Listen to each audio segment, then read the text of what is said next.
حضرت حبیبہ اور ان کے والد ابو سفیان کا ایک واقعہ ہے۔ واقعہ یہ ہے کہ حجش بن ایاب اسدی کے 3 بیٹے حضرت عبداللہ بن حجش، عبیداللہ بن حجش اور عبد بن حجش، جو ابو احمد بن حجش کے نام سے مشہور تھے، یہ نابینا بھی تھے، اور ان کی 3 بیٹیاں تھیں، حضرت المومنین زینب بنت حجش، حضرت حبیبہ بنت حجش، حضرت حمنہ بنت حجش، اور ان سب کی والدہ حضور کی حقیقی پھوپھی امیمہ بنت عبد المطلب تھیں۔ یہ بہن بھائی سب نے مل کر ہجرت حبشہ سے پہلے اسلام قبول کر چکے تھے۔ ان میں سے عبیداللہ بن حجش کا نکاح ابو سفیان کی صاحبزادی حبیبہ رضی اللہ عنہ سے ہوا تھا۔ انہوں نے بھی ہجرت حبشہ سے قبل ہی اسلام قبول کر لیا تھا۔ جب کفار نے طرح طرح کی تکلیفیں دیں تو آپ صلی اللہ علیہ وآلہ وسلم نے حبشہ ہجرت کرنے کی اجازت دے دی، تو یہ خاندان بھی، بھائی بہن سب لوگ ہجرت کر گئے۔ ان میں حضرت حبیبہ بھی اپنے شوہر عبیداللہ بن حجش کے ساتھ حبشہ ہجرت کر گئیں۔ کچھ عرصے کے بعد عبداللہ بن حجش اپنے بھائی عبد بن حجش وغیرہ کو لے کر تو واپس آ گئے اور غزوہ بدر سے پہلے مدینہ منورہ ہجرت کر گئے، اور عبیداللہ بن حجش حبشہ میں ہی نصرانی بن گئے اور وہیں فوت ہو گئے۔ جب حضرت صلی اللہ علیہ وآلہ وسلم کو معلوم ہوا کہ حضرت حبیبہ اپنے شوہر عبیداللہ بن حجش کے نکاح سے الگ ہو گئی ہیں، تو آپ صلی اللہ علیہ وآلہ وسلم نے مدینہ منورہ سے نکاح کا پیغام بھیجا، اور حضرت نجاشی نے حضرت جعفر رضی اللہ عنہ اور ان کے ساتھیوں کو دربار میں بلوا کر فرمایا کہ جناب کریم حضرت محمد مصطفیٰ صلی اللہ علیہ وآلہ وسلم نے میرے پاس حبیبہ رضی اللہ عنہ کا پیغام بھیجا ہے۔ ان سب کی موجودگی میں شاہ حبشہ حضرت نجاشی رضی اللہ عنہ نے حضرت حبیبہ کا نکاح حضرت صلی اللہ علیہ وسلم کے ساتھ 400 دینار اور ابو داؤد اور نسائی شریف کی روایت میں 4000 درہم پر مہر بر کر دیا۔ اس کے بعد نجاشی رضی اللہ نے تمام حاضرین کو یہ کہہ کر دعوت کھلائی کہ نکاح کے وقت کھانا کھلانا حضرت انبیاء کرام علیہ السلام کی سنت ہے۔ پھر اس نے حضرت حبیبہ رضی اللہ عنہ کو حضرت شرحبیل بن حسنہ رضی اللہ عنہ کی معیت میں مدینہ منورہ روانہ فرما دیا۔ جب صلح حدیبیہ کے بعد قریش نے آپ صلی اللہ علیہ وآلہ وسلم کے ساتھ عہد شکنی کی تھی اور آپ کی طرف سے فتح مکہ کی تیاری ہو رہی تھی، تو ابو سفیان کو سخت خطرہ محسوس ہوا۔ تجدید صلح کے لیے مدینہ منورہ آیا اور اپنی بیٹی المومنین حضرت حبیبہ رضی اللہ عنہ کے گھر پہنچا۔ اس وقت ان کا گھر حضور صلی اللہ علیہ وآلہ وسلم کا بستر بچھا ہوا تھا۔ ابو سفیان کے داخل ہوتے ہی حضرت المومنین حبیبہ رضی اللہ عنہ نے آپ صلی اللہ علیہ وآلہ وسلم کا بستر سمیٹ کر رکھ دیا۔ یہ دیکھ کر ابو سفیان نے پوچھا، بیٹی تم نے میرے آنے کی بعد بجائے اس کے کہ صاف بستر بچھاتی، اسی جو بچھا ہوا بستر تھا اس کو بھی سمیٹ دیا؟ جواب دیا کہ یہ سرکار دو عالم صلی اللہ علیہ وسلم کا پاک بستر ہے، آپ مشرک اور ناپاک ہیں، اس لیے میں نے یہ گوارا نہیں کیا کہ آپ صلی اللہ علیہ وسلم کے پاک بستر پر آپ جیسے ناپاک شخص کو بیٹھنے دوں۔ یہ حب ایمانی ہے جو باقی محبت طبعی اور تعلق پر ہر چند غالب ہے۔ ایک مرتبہ مال غنیمت میں کچھ ایسے عمدہ جوڑے آئے ہوئے تھے جن میں ریشم بھی ملا ہوا تھا اور ریشم کی دھاریاں پڑی ہوئی تھیں۔ ان میں سے ایک جوڑا حضور صلی اللہ علیہ وسلم نے حضرت علی رضی اللہ عنہ کو بھی عنایت فرمایا۔ حضرت علی رضی اللہ عنہ کو یہ مسئلہ معلوم نہیں تھا کہ ریشمی کپڑے مردوں کے لیے ممنوع ہو چکے ہیں اور عورتوں کے لیے جائز ہیں۔ حضرت علی رضی اللہ عنہ فرماتے ہیں کہ وہ جوڑا میں خود پہن کر نبی پاک صلی اللہ علیہ وآلہ وسلم کی خدمت میں حاضر ہوا۔ جب نبی پاک صلی اللہ علیہ وآلہ وسلم نے مجھے اس جوڑے میں دیکھا تو ناگواری کا اظہار فرمایا۔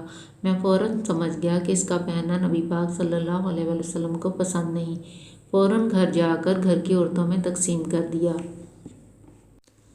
ابو داؤد شریف میں ایک حیرت ناک واقعہ ہے کہ حضور صلی اللہ علیہ وآلہ وسلم ایک مرتبہ مدینہ منورہ میں کہیں تشریف لے جا رہے تھے تو دیکھا کہ ایک عمارت بڑی شان و شوکت کے ساتھ بنائی گئی ہے اور اس پر قبہ بھی بنا ہوا ہے۔ جب آپ صلی اللہ علیہ وآلہ وسلم نے یہ منظر دیکھا تو صحابہ کرام رضوان اللہ علیہم اجمعین سے معلوم کیا یہ مکان کس کا ہے، تو بتلایا گیا کہ یہ فلاں کا مکان ہے۔ اس کے بعد وہ جن صحابی کا مکان تھا وہ نبی پاک صلی اللہ علیہ وسلم کی خدمت میں حاضر ہوئے۔ انہوں نے جب سلام کیا تو نبی پاک صلی اللہ علیہ وسلم نے ان کے سلام کا جواب دینے سے اعراض فرمایا، تو ان صحابی نے دوسرے صحابہ کرام رضوان اللہ علیہم اجمعین سے دریافت کیا کہ آخر کیا وجہ ہے کہ حضور صلی اللہ علیہ وآلہ وسلم ہم سے ناراض ہیں؟ تو ان کو جواب ملا کہ نبی پاک صلی اللہ علیہ وآلہ وسلم نے آپ کے گھر کا قبا دیکھا ہے۔ جب یہ سنا تو سیدھے اپنے گھر گئے، پوری عمارت کو گرا کر زمین سے ہموار کروا دیا۔ اس کے بعد نبی پاک صلی اللہ علیہ وسلم کے پاس آ کر یہ بتلایا تک نہیں کہ میں نے وہ عمارت توڑ دی ہے، بس دماغ میں ایک ہی بات چل رہی تھی کہ یہ عمارت محبوب کی ناراضگی کا سبب ہے اور محبوب کی مرضی کے سامنے اس طرح کی عمارت اور آرزویں سب قربان ہیں۔ اس کے کچھ عرصے بعد نبی پاک صلی اللہ علیہ وآلہ وسلم کا وہاں سے گزر ہوا تو دیکھا عمارت بالکل ختم ہے۔ آپ نے صحابہ کرام رضوان اللہ علیہم اجمعین سے پوچھا تو جواب ملا کہ آپ صلی اللہ علیہ وآلہ وسلم کی ناراضگی کا ان صحابی پر اثر پڑا، انہوں نے اس وجہ سے آ کر پوری عمارت ختم کر دی۔ اس کے بعد نبی پاک صلی اللہ علیہ وآلہ وسلم ان صحابی سے بہت خوش ہوئے اور فرمایا کہ دنیا کے اندر ہر عمارت مالک پر وبال ہے، البتہ سر چھپانے اور ضرورات زندگی کے لیے بقدر گھر بنانے میں کوئی حرج نہیں۔ ایک صحابی حضرت سعد اسود رضی اللہ عنہ کے بارے میں ہے کہ وہ نہایت کالے اور نہایت بدصورت تھے۔ انہوں نے اپنی شادی کے لیے مدینہ منورہ کے ہر قبیلے میں پیغام بھیجا، بڑی کوشش کی، مگر ان کی بدصورتی اور ان کے زیادہ کالے ہونے کی وجہ سے کسی نے اپنی لڑکی ان کو دینا پسند نہیں کیا۔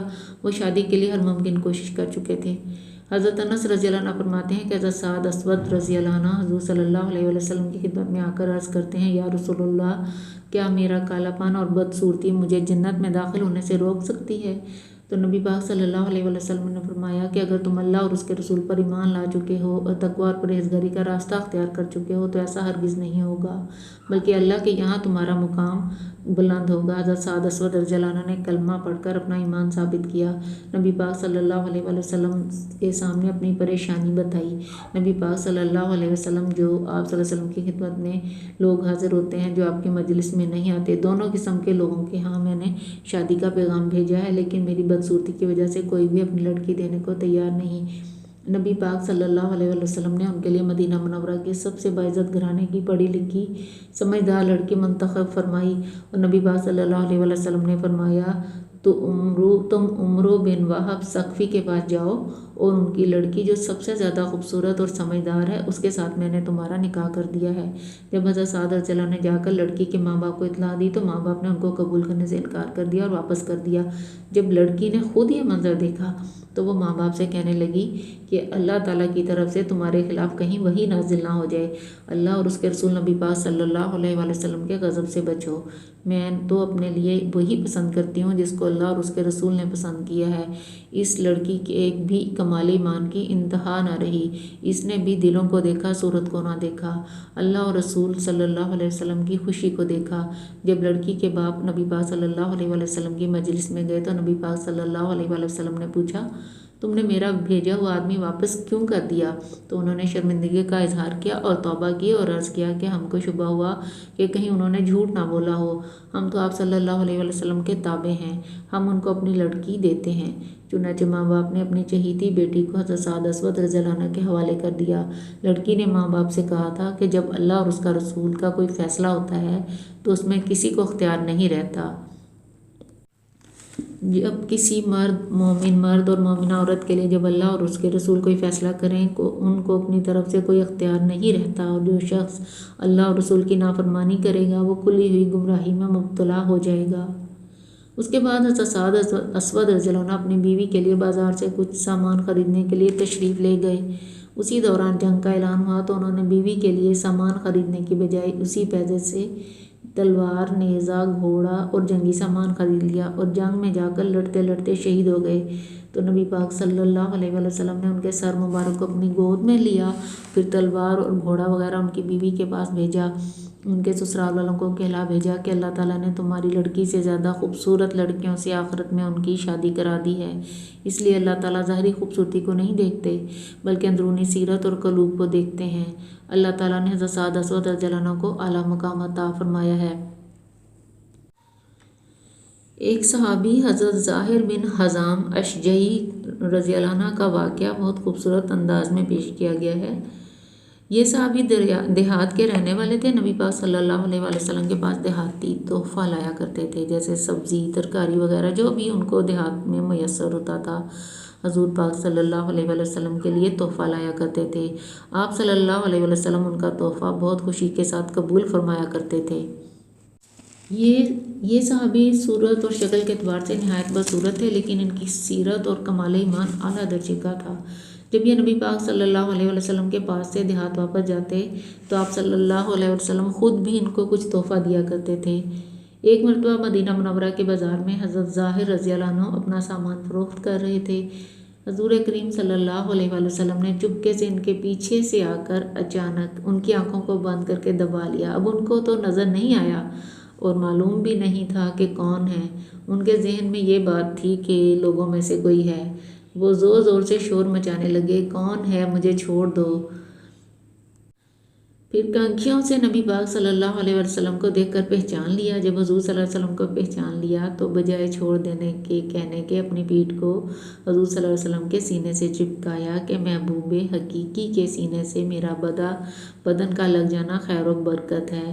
اس کے بعد نبی پاک صلی اللہ علیہ وسلم نے فرمایا، کون خریدے گا؟ تو حضرت ظاہر رضی اللہ عنہ نے عرض کیا، یا رسول اللہ، اگر آپ صلی اللہ علیہ وسلم مجھے بیچیں گے تو نہایت گھاٹا ہوگا، اس لیے کہ مجھ جیسے بدصورت کو بیچنے سے کیا پیسہ ملے گا؟ تو اس پر نبی پاک صلی اللہ علیہ وسلم نے ارشاد فرمایا، آپ اللہ کے یہاں کم قیمت اور سستے نہیں ہیں، بلکہ اللہ کے نزدیک آپ بڑے قیمتی ہیں۔ اس قسم کے واقعات سے ہمیں پتہ چلتا ہے کہ اللہ اور رسول صلی اللہ علیہ وسلم کی محبت کا مدار انسانوں کے دلوں پر ہے۔ جس نے تقویٰ کا اعلیٰ مقام حاصل کر لیا، اس نے اللہ اور اس کے رسول کی محبت میں بھی اعلیٰ مقام حاصل کر لیا۔